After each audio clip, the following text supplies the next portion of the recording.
Hello and welcome to the Poppykoch podcast, also known as the Needs a Pop Filter podcast, and I'm your host, Evan. So today we are going to talk about something we all hate. Just going to jump right on into it, and that is YouTube ads.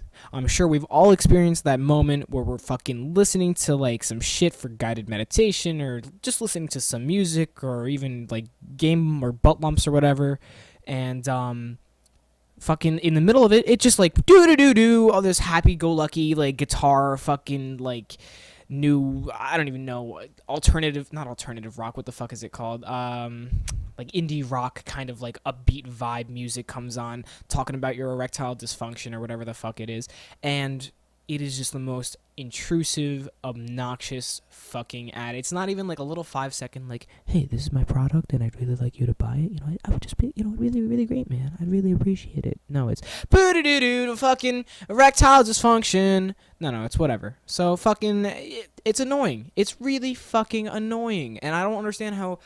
Okay, I can completely understand it. They want to make more money and they know that we don't have an alternative to YouTube.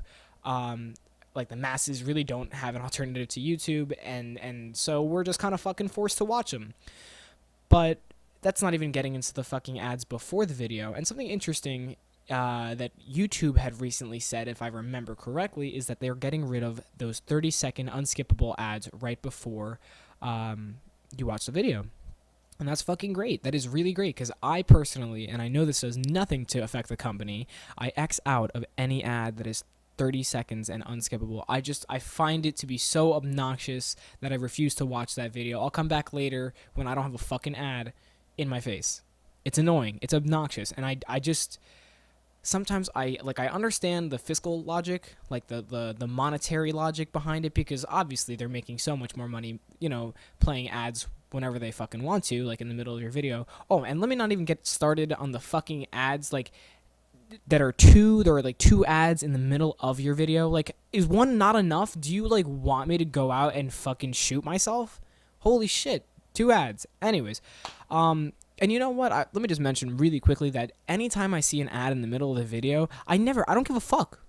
I really don't give a fuck. And as far as targeted advertising goes, none of this shit applies to me. I mean, maybe my erectile dysfunction, of course, but like so many of the products that are advertised to me on YouTube, I have no need for. I have that market does not apply to my demographic, and it's fucking annoying. So why are they even showing this to me? You would think with Google's fucking infinite, data collection, that they would be able to at least accurately advertise something to me. Like, come on, give me the fucking Super Dildo 3000. That's something I want. You know what I'm saying? Give me a little, what I'm saying? Give me a little something I want.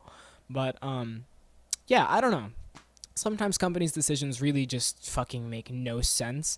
Like, for example, Netflix has killed the cable companies. And the cable companies' response is, instead of like, okay, so people have left cable for the most part, and there's a dramatic decrease in cable companies' stock and their consumer, whatever the fuck it is. I'm not a fucking marketing major or business major. I don't know shit. I'm just some asshole with a fucking microphone, and I'm just talking into it, and you are the asshole that's listening to me. All 3 of you. That's right, all 3 of you.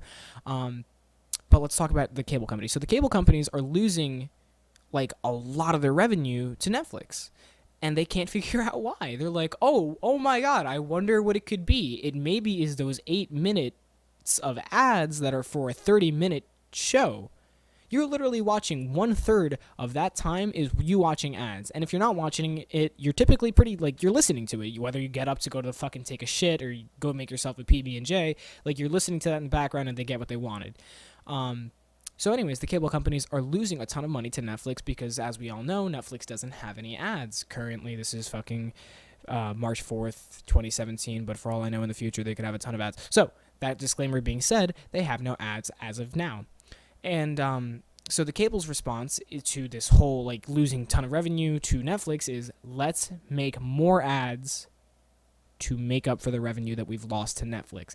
That makes no fucking sense. None whatsoever. That literally, like, I don't understand the total disconnect between like certain companies' decisions, because you would think like between their decisions and like what logically makes sense to the consumer and what we know would help them as a company. And I don't get it because they have so much money. They have millions and millions of dollars, and they can't, like, I don't know, figure out a system of being able to logically make decisions for their company. It's almost like just like this comic group of CEOs in a room and just being like, you know what, we need more ads. We need to make up that revenue. Let's make more ads. Fuck the future. So they have no plan for the future, and I'm happy about it. I'm so happy about it. I remember I used to watch TV so much more than I do now. And I don't even watch Netflix all that much anymore. But realistically, like, just the amount of ads, like, I remember watching TV and getting, like, sick of them. I mean, I'd still watch TV, but I would be so, like, nauseated with the ads that they had there. It was just so annoying. And I really didn't, like, I don't know. It didn't bother me so much, I guess, until I had gotten Netflix, until we stopped paying for cable in my house.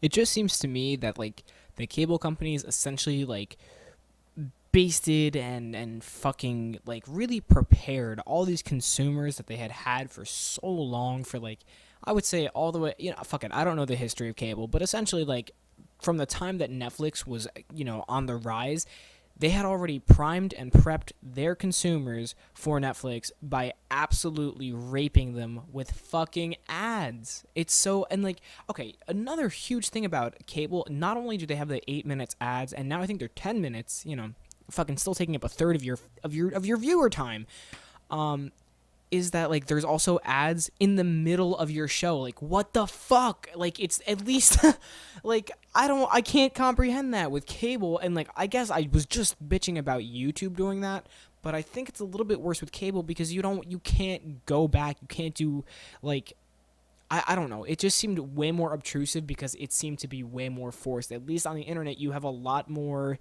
leeway with what you want to do, what you want to watch, how you want to watch, and so many things. But, like, TBS was, I remember, the worst at this. Fucking with Family Guy and 2.5 Men, and fucking Family Guy even made fun of this shit in one of their episodes where, like, you're watching a show and, like, their little ad pops up with the people of the fucking next show that's about to be on, like, all high-fiving and shit, and, like, what the fuck? I'm watching this show. I don't give a fuck about that show. I don't want to watch it. I don't want to see your stupid ad for it. I don't get it. It seems retarded. Speaking of retarded, let's talk about how I lost my phone. Not that I lost it in any interesting way. I was at a party and now it's gone. That's pretty much how it went. And I don't know, the thing I kind of want to talk about is that it's been a little bit more peaceful without my phone. And I think that's kind of a logical thing because we are really so, and I hate to use this fucking buzzword, but connected.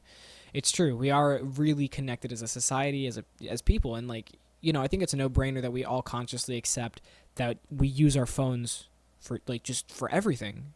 And the amount of communication that comes from our phone, and, like, if you were to, like, tally up or put up into a percentage how much communication you do in person versus, like, your phone, I would easily say that over 70% for most people is on their phone.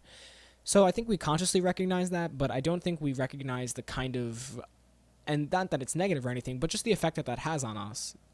It could be negative, I suppose, for some people, but and I guess that could be for me because I think I find that, like, not having my phone is a little bit more peaceful. I'm certainly more bored. That's definitely the case.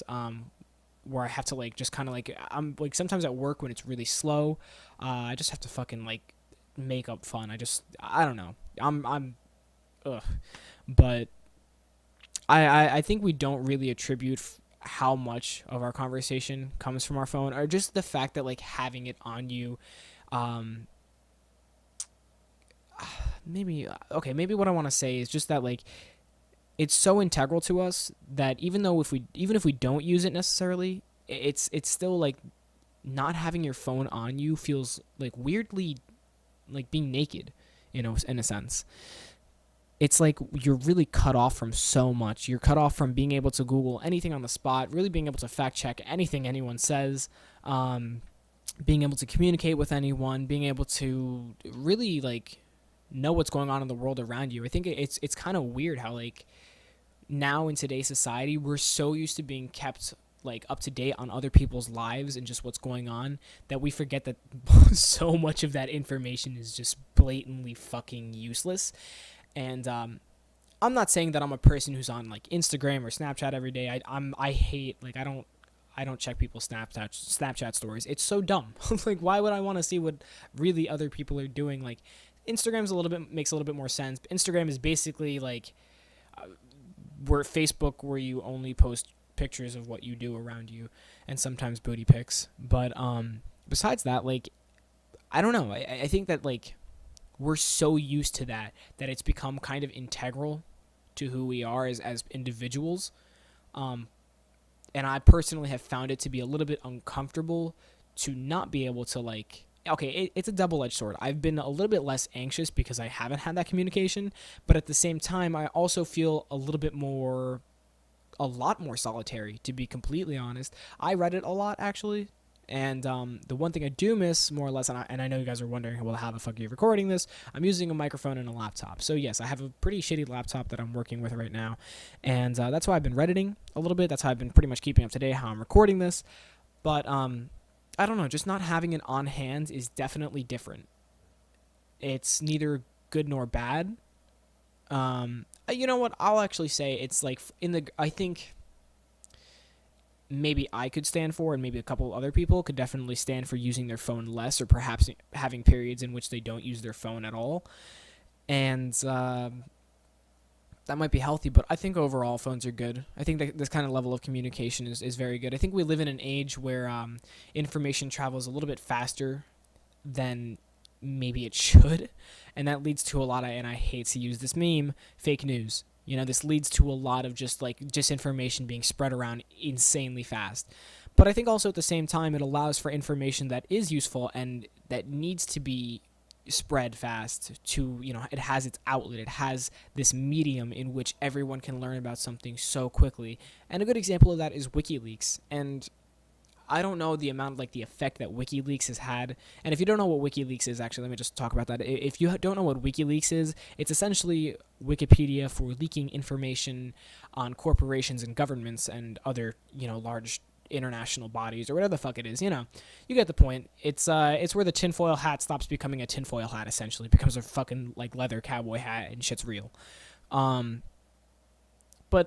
I think like stuff like that really outweighs the negatives. So as opposed to having people kind of just do it under our nose, at least the information is a little bit more accessible. And although that does like allow for greater, like more complex conspiracy theories, you know, every conspiracy theory should be taken with a grain of salt, I think. Just, you know, at least that little momentary objective thought about could it possibly be true? How much of it could possibly be true? And that we should be willing to accept that not everything that society accepts as a whole or a truth should necessarily be taken as one at all. So I don't know. I think the internet has been pretty good for that. God, you know, every time I say I just want to jump off a bridge.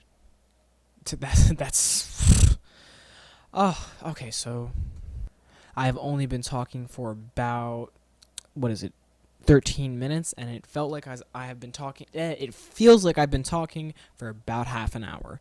So I'm going to talk about something kind of weird, and the weirdness is the infinite. Isn't it kind of weird that we can't grasp infinite? And a good example of this is just that, like, when people make visuals of space, and especially the solar system, we really have to scale down how big the solar system is. And I'm sure you had a physics class that showed you how big it was by relative scale, but you don't remember that shit. Because I don't. So, you know, a lot of the times they'll put it into units that people can understand. So, like, they'll say, like, oh, well, the distance between the moon and Earth is so many football fields. And it's weird that we have to, like, kind of, like, I think the word is, I think I'm using this correctly when I say they quantize. They're, like, putting it in, encapsulating it in a unit that we can understand and comprehend, in order for us to, like, really be able to understand the true distance of something.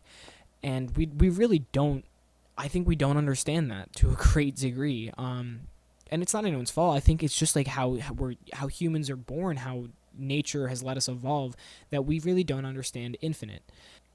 Understand isn't the right word. I think I think we, Jesus Christ, me and my multiple personalities.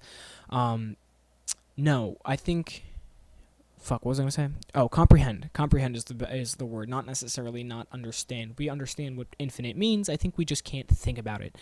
Um, so like, for example, try and think of this. This is a weird thought, and I'm sure many of you thought about it. And if you believe in heaven, you go to heaven and then you spend eternity there. Just try and think about that. I mean, most people. I mean, I know I was when I. I'm not. I don't really particularly believe in any religion at this point, but I know when I thought about that, I was a little bit uncomfortable with that. And my first worry about that whole spending infinite time in heaven was, what if I get bored? And I think the lazy answer is that you won't. And that's kind of the answer that a lot of religious figures will give you. But just try and think about that infinite, just spending infinite anywhere. What are you going to do after that? And what's after that? And what's after that? And so on and so forth. That kind of provokes an uncomfortable thought. And another more interesting thought, I think, in my opinion, is that, like, let's say, I hope you guys believe in the Big Bang. Which is like the creation of the universe from a singular point in the universe as a result of whatever the fuck happened. There's always going to be this question of what came before, and that really accounts for everything, especially God too. And you ask a religious person what came before God or who created God, and they'll say, "Oh, God created Himself." But what was that thing that created Himself? Like, what was before that? What was that entity? And even if there was an entity before that, what was before that? And what created him? And so on and so forth. And so you're kind of left with this thought of, like, why is there not nothing in the universe? So, like, before the Big Bang, there was nothing. So what was before that? Nothing. Maybe something, and then nothing again. So it's just kind of like infiniteness is very difficult for us to conceptualize in our head to really be able to understand. We have to put limitations on this thought for us to understand it. And so a kind of interesting thought I had, just really off the wall, no medical scientific basis to this at all, is that we think about things in a linear sense. We think about things from point A to point B, a stop and an end. So a football field that represents a certain distance, a starting and an end point, and then we multiply that distance to get whatever conceptualization we're trying to get. So I think we think in a linear, like, okay, that's that, and continue. What if we had ended up thinking? What if there was some way to make our brain think in a continuous state of movement? So if infinite is just continuous, it's always happening, it's boundless. What if we were able to conceptualize that? Just imagine, like, the cognitive changes in our brains that would happen if we were able to really understand infinite. It's weird. I mean, to me, it's like, I find it strange that we can't, like, the imagination is always said to be, like, limitless and boundless, but we can't, that there is a boundary. Infinite is the boundary. We can't conceptualize infinite. That is the one thing we really can't think of. And I don't know, that seems to have some philosophical implications, just that we can't, like, we can imagine anything. We can literally imagine anything. We can imagine what came before the universe. We can imagine what God would be like. We can imagine what it would be like. You can close your eyes and fucking imagine what it would be like to rub fucking butter on your nipples while flying, like, with angel wings or some shit. But we can't imagine infinite. That's so strange. And I wonder, like, if that's just like a natural thing because the universe is, like, continuously infinite. I don't know how to say this, but, like, maybe it's just, why did nature not allow us to be able to comprehend infinite? Or perhaps the real question is, are we just not there yet? Have we not evolved enough as a species to be able to comprehend infinite? Do we need bigger brains? Do we need more complex brains? Do we need to evolve to some sort of fourth dimensional or energy being, like, to understand this? I just find it interesting that there is a limit to the imagination, and that is it. So I wonder what the implications would be for us to be able to understand it? Would that mean that we need to cross over into a different medium of, I don't know, thinking? Or perhaps in the future, like with genetic engineering, and I know there's like the whole like what is it, Hitler theory, where like, oh, if we start genetically engineering people, we're only going to create the best humans or ever. I don't know. I'm not even going to begin to try and dive into that. Maybe for a later episode we'll talk about that, perhaps with a guest, so that I can really be put down and kicked in the face for my stupid ideas. But like maybe in the future we'll be able to connect, maybe like upload our consciousness to some sort of like worldwide conscious connection, and that will be the key to understanding infinite. Or perhaps with genetic engineering we'll be able to develop bigger brains and different bodies that are more suitable for this, or who the fuck knows, maybe we'll evolve in the future to live underwater to accommodate our huge brains, and then a rival happens and fucking the future doesn't make sense and everything's gay, and that's it. Starring Matthew McConaughey. Okay, moving on to a way less deep topic. Let's talk about something I care about deeply. The fucking dog park, alright? I'm sure if you guys watch my Donaldo Trumpet's post-apocalyptic adventures, you saw Louie. So I take Louie to the local dog park, and everything's pretty A-okay until some asshole brings their overly aggressive dog to the park. And, like, I get it. You want to bring your dog out. You want them to socialize. But, like, shit, take them to the next field over. Play with them. Let them get some energy out before you fucking bring them into the pit of other dogs. Holy shit. I'm recording this in front of my fucking window. And that, like, is my front window to my house. And I have just seen, like, probably, like, in the past 30 minutes of me recording this, and I know it hasn't seemed like 30 minutes, but it's not 30 minutes at this point. I've also been editing and stopping and doing other stuff, and I'm sure you guys have heard it at some point, noticed it. I saw, like, probably 8 cops roll by. Well, you know, welcome to my town where there's fucking cops everywhere. But I'm not going to get into that. Anyways, dog park. So, like, if you have an overly aggressive dog, don't fucking bring them to the dog park. I don't understand this concept, and especially when they don't take responsibility for their dog and they're just like, oh, they're playing. Like, there's a clear difference. Believe me, I'm all for letting my dog, you know, get roughed up or rough up another dog, and they're just playing and they're, you know, showing their teeth and they're growling and they're barking, and sometimes they even, you know, a tooth catches somewhere where it's not supposed to, and bam, someone, you know, starts bleeding a little bit, and then you just separated them, but they're not even fighting.